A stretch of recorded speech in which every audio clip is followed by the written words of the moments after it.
पुराने जमाने की बात है, जब शहर बगदाद में एक गरीब कश्ती साज अहमद रहता था। वह अपने काम में माहिर था, लेकिन किस्मत ने उसका साथ नहीं दिया था। उसकी एक छोटी सी दुकान थी जहां वह दिन रात मेहनत करता, लेकिन फिर भी मुश्किल से गुजारा होता था। अहमद की बीवी फातिमा और एक बेटा यूसुफ था जो 10 साल का था। यूसुफ ज़हीन और मेहनती लड़का था। वह मस्जिद में कुरान पढ़ता और अपने वालिद का हाथ भी बटाता। अहमद अपनी जिंदगी से खुश था, लेकिन अक्सर सोचता कि काश उसके पास थोड़ी और दौलत होती। एक दिन अहमद अपनी दुकान पर काम कर रहा था जब एक बूढ़ा आदमी आया। उसने सफेद लिबास पहन रखा था और उसकी दाढ़ी भी सफेद थी। मैं तुम्हारी कश्तियां देख रहा हूं कई दिनों से, बहुत अच्छा काम करते हो, बूढ़े ने कहा। अहमद ने मुस्कुराकर शुक्रिया अदा किया। मैं तुम्हें एक मौका देना चाहता हूं, बूढ़े ने कहा। मैं एक अमीर ताजिर हूं और मुझे एक खास कश्ती की जरूरत है। अगर तुम उसे बना सको तो मैं तुम्हें सोने के 100 सिक्के दूंगा। अहमद की आंखें चमक उठीं। इतनी दौलत तो उसने कभी नहीं देखी थी। क्या आप सच कह रहे हैं? अहमद ने पूछा। बूढ़े ने हां में सर हिलाया। लेकिन यह कश्ती मामूली नहीं है।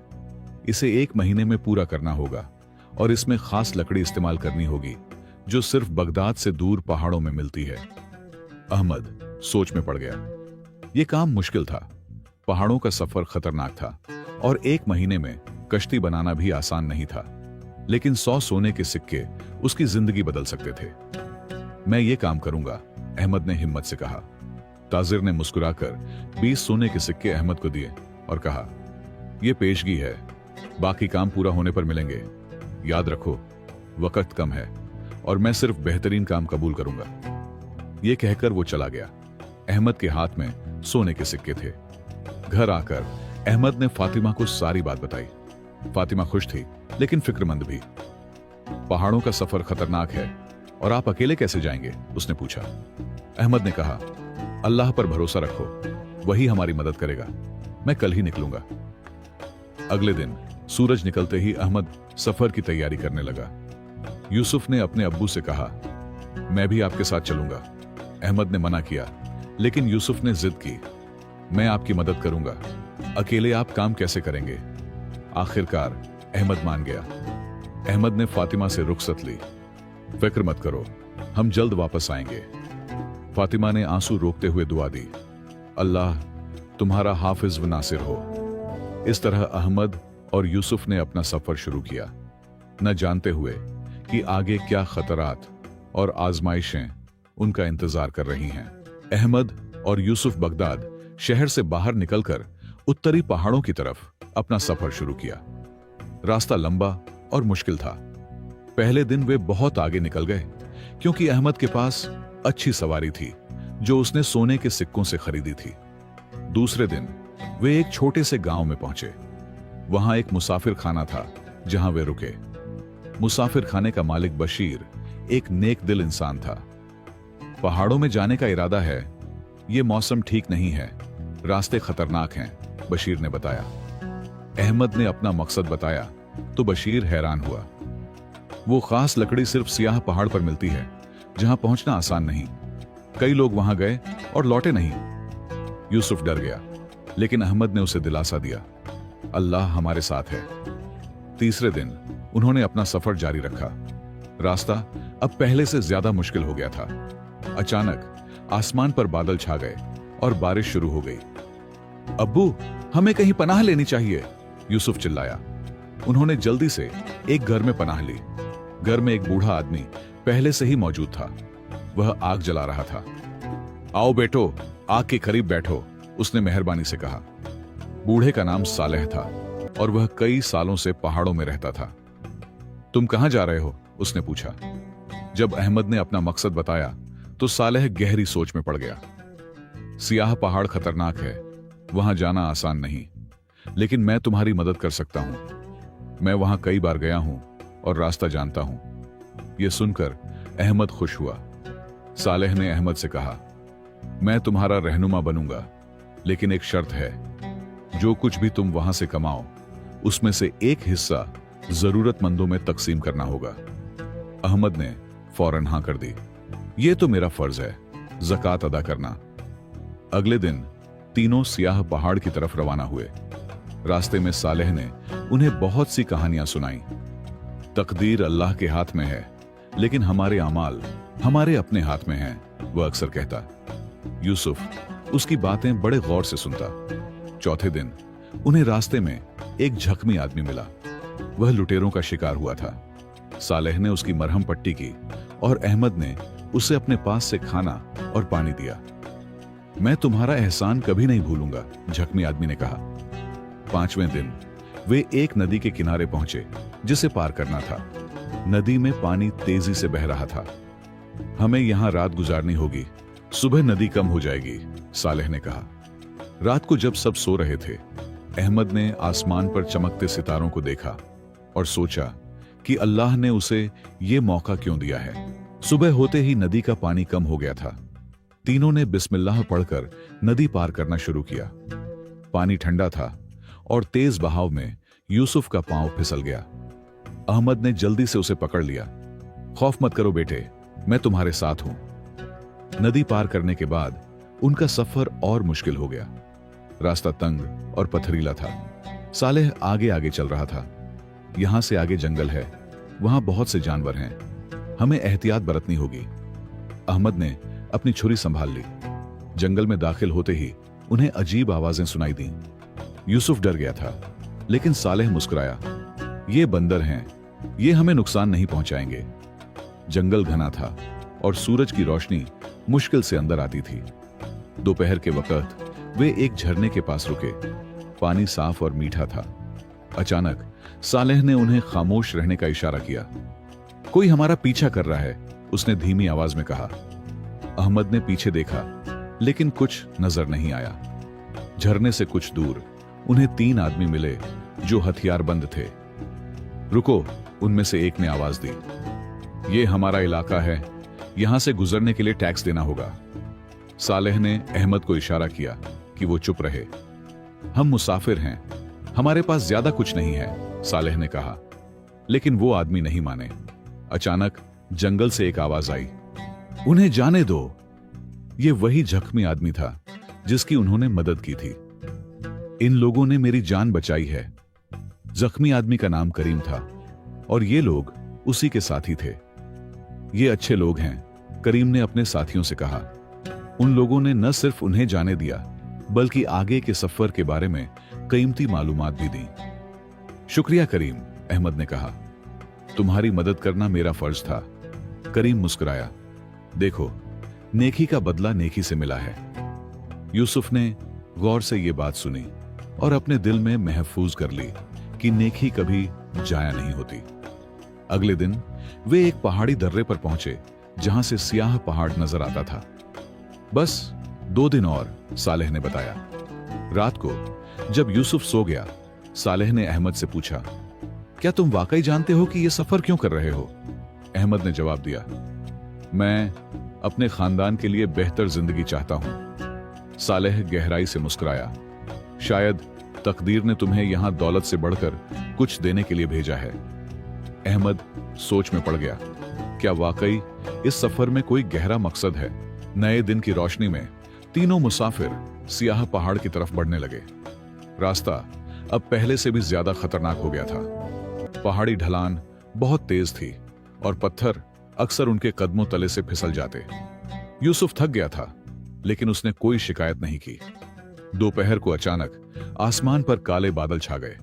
सालेह ने फिक्रमंदी से आसमान की तरफ देखा। तूफान आ रहा है, हमें जल्दी पनाह ढूंढनी होगी। जल्द ही बारिश शुरू हो गई। बिजली चमकने लगी और तेज हवाएं चलने लगीं। सब डर गए थे। सालेह ने एक गार देखी और उन्हें वहां ले गया। अल्लाह का शुक्र है कि हमें पनाह मिल गई, अहमद ने कहा। यूसुफ कांप रहा था। उसके कपड़े भीग चुके थे। अहमद ने अपनी चादर उस पर ओढ़ा दी। फिक्र मत करो बेटे, तूफान गुजर जाएगा। घर में सालेह ने एक कहानी सुनाई। एक बार एक आदमी ने बहुत दौलत कमाई, लेकिन वो कभी खुश नहीं था। दूसरा आदमी गरीब था, मगर हमेशा मुस्कुराता था। पहले ने पूछा, तुम इतने खुश क्यों हो? दूसरे ने जवाब दिया, मेरे पास अल्लाह का शुक्र है। तूफान 2 दिन तक जारी रहा। उनके खाने पीने का सामान कम होने लगा। यूसुफ ने अपनी आखिरी रोटी का टुकड़ा सालेह को दिया। आप बुजुर्ग हैं, आप खाएं। सालेह ने यूसुफ के सर पर हाथ फेरा। तुम नेक दिल हो, अल्लाह तुम्हें कभी भूखा नहीं रखेगा। तूफान थमने के बाद उन्होंने देखा कि बहुत से दरख्त गिर गए थे। सालेह ने मुस्कुराकर कहा, अल्लाह की हिकमत देखो, तूफान ने हमारा रास्ता आसान कर दिया है। अहमद समझा नहीं, लेकिन आगे बढ़ने पर उसे मालूम हुआ कि गिरे हुए दरख्तों ने एक पुल बना दिया था। तीसरे दिन वे आखिरकार सियाह पहाड़ पर पहुंचे। पहाड़ काला और बुलंद था, उसके चारों तरफ धुंध और रहस्यमय फिजा थी। वहां सालेह ने इशारा किया, वो खास दरख्त हैं जिनकी तुम्हें जरूरत है। अहमद ने देखा कि पहाड़ की चोटी पर सुनहरी रंग के दरख्त चमक रहे थे, लेकिन वहां तक पहुंचना आसान नहीं था। रास्ते में एक गहरी खाई थी। हम कैसे जाएंगे? अहमद ने पूछा। सालेह ने कहा, हमें कोई रास्ता ढूंढना होगा। यूसुफ ने चारों तरफ देखा और चिल्लाया, अब्बू, वहां एक पुराना पुल है। पुल पुराना और कमजोर था। मैं जाऊंगा, अहमद ने कहा, लेकिन सालेह ने रोका। मैं पहले जाऊंगा, मैं हल्का हूं। सालेह बहुत एहतियात से पुल पार करने लगा। बीच में पहुंचते ही पुल हिलने लगा। वापस आओ, अहमद चिल्लाया, लेकिन बहुत देर हो चुकी थी।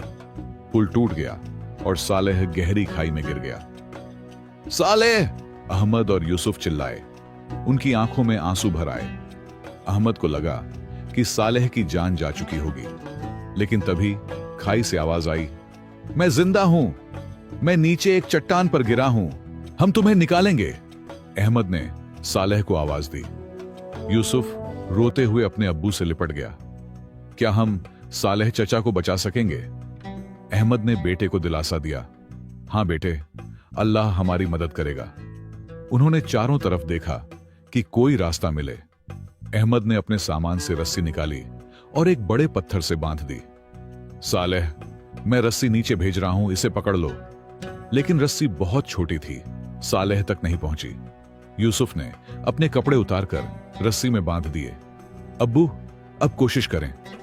रस्सी अब लंबी हो गई थी, मगर सालेह तक पहुंचने में अभी कुछ कमी थी।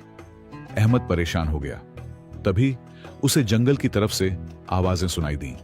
करीम और उसके साथी वहां पहुंच गए थे।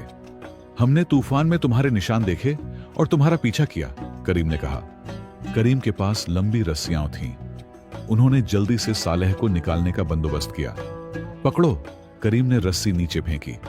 सालेह ने मजबूती से रस्सी पकड़ी और सबने मिलकर उसे ऊपर खींचा। धीरे धीरे सालेह ऊपर आ गया। उसके जिस्म पर चोटें थीं, मगर वो जिंदा था। शुक्र है अल्लाह का, अहमद ने कहा। यूसुफ खुशी से उछल पड़ा और सालेह को गले लगा लिया। मैंने सोचा था हम आपको खो देंगे, सालेह मुस्कुराया। जब तक अल्लाह की मर्जी नहीं होती, कुछ नहीं होता। मेरी तकदीर में अभी मौत नहीं थी। सालेह की हालत देखकर अहमद फिक्रमंद हुआ। अब हम वो दरख्त कैसे हासिल करेंगे? करीम ने कहा, मैं और मेरे साथी तुम्हारी मदद करेंगे। हम पहाड़ के दूसरी तरफ जा सकते हैं। वहां एक गुफा है जो ऊपर तक जाती है। करीम की रहनुमाई में वे गुफा तक पहुंचे। अंदर अंधेरा था और रास्ता तंग। हमें एहतियात से आगे बढ़ना होगा, करीम ने कहा। अहमद ने मशाल जलाई और सब आगे बढ़े। यूसुफ डर रहा था, लेकिन उसने हिम्मत नहीं हारी। मैं बहादुर बनूंगा अब्बू। गुफा से निकलकर वे पहाड़ की चोटी पर पहुंचे, जहां सुनहरे दरख्त थे। यही वो दरख्त हैं जिनकी खास लकड़ी ताजिर चाहता है, सालेह ने बताया। अहमद ने लकड़ी को छुआ। वह मुलायम और मजबूत थी, कश्ती बनाने के लिए बिल्कुल मुफीद। उन्होंने कुछ दरख्त काटे और लकड़ी को संभालकर नीचे ले जाने की तैयारी की। करीम और उसके साथियों ने मदद की। क्या तुम जानते हो, यह लकड़ी बहुत कीमती है, करीम ने कहा। बाजार में इसकी बड़ी कीमत है। ताजिर ने तुमसे सच कहा था। नीचे उतरते वक्त सालेह ने अहमद से कहा, अहमद, यह सफर तुम्हारी जिंदगी बदल देगा, मगर जिस तरह तुम सोचते हो उस तरह नहीं। अहमद सोच में पड़ गया। उसने पीछे मुड़कर देखा। सुनहरे दरख्त सूरज की रोशनी में चमक रहे थे, जैसे अल्लाह का नूर जमीन पर उतर आया हो। वापसी का सफर आसान था। करीम और उसके साथियों ने उन्हें बगदाद तक पहुंचाने में मदद की। रास्ते में सालेह ने अहमद को बहुत सी बातें सिखाईं। दौलत से बढ़कर इंसान का अखलाका है। माल आता है और जाता है, लेकिन अच्छे अमाल हमेशा साथ रहते हैं। बगदाद पहुंचकर अहमद ने फातिमा को गले लगाया। उसने अपने सफर की कहानी सुनाई और फातिमा की आंखों में आंसू थे। अल्लाह का शुक्र है कि तुम दोनों सलामत वापस आ गए। यूसुफ ने मां को सियाह पहाड़ की कहानी सुनाई। उसकी आंखों में चमक थी। अगले दिन अहमद ने कश्ती बनाना शुरू किया। सुनहरी लकड़ी वाकई खास थी। वह नरम भी थी, लेकिन मजबूत भी। सालेह और करीम अक्सर दुकान पर आते और मदद करते। यूसुफ भी अब्बू के साथ काम करता। अब वह पहले से ज्यादा समझदार हो गया था। 1 महीने बाद कश्ती पूरी हुई। वह बगदाद की अब तक की सबसे खूबसूरत कश्ती थी। सुनहरी लकड़ी चमक रही थी और उसके नक्श देखने वालों को हैरान कर देते थे। लोग अहमद की दुकान पर आने लगे और उसके काम की तारीफ करने लगे। उसकी शोहरत फैलने लगी। आखिर वो दिन आया जब बूढ़ा ताजिर दुकान पर आया। उसने कश्ती को देखा और मुस्कुराया। शाबाश अहमद, तुमने अपना वादा पूरा किया। उसने अपने साथ एक थैला लाया था जिसमें सोने के सिक्के थे। ये लो, तुम्हारी मेहनत का इनाम। अहमद ने सिक्कों की तरफ देखा, फिर सालेह की तरफ जो दूर खड़ा मुस्कुरा रहा था। ताजिर साहब, आपने मुझे सोना तो दिया, लेकिन इस सफर ने मुझे उससे भी कीमती चीज दी है। ताजिर हैरान हुआ। वो क्या? अहमद ने कहा, सबक कि असली दौलत इंसान के दिल में होती है।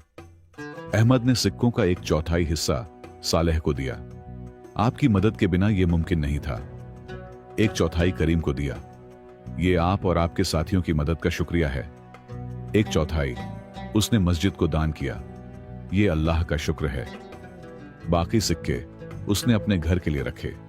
ताजिर ने अहमद की तरफ गौर से देखा और फिर मुस्कुराया। अहमद, मुझे लगता है तुम अपनी आजमाइश में कामयाब हो गए हो। अहमद हैरान हुआ। आजमाइश? ताजिर ने अपनी अब्बा उतारी। वह उसी बूढ़े दरवेश जैसा दिखने लगा जिससे अहमद पहली बार मिला था।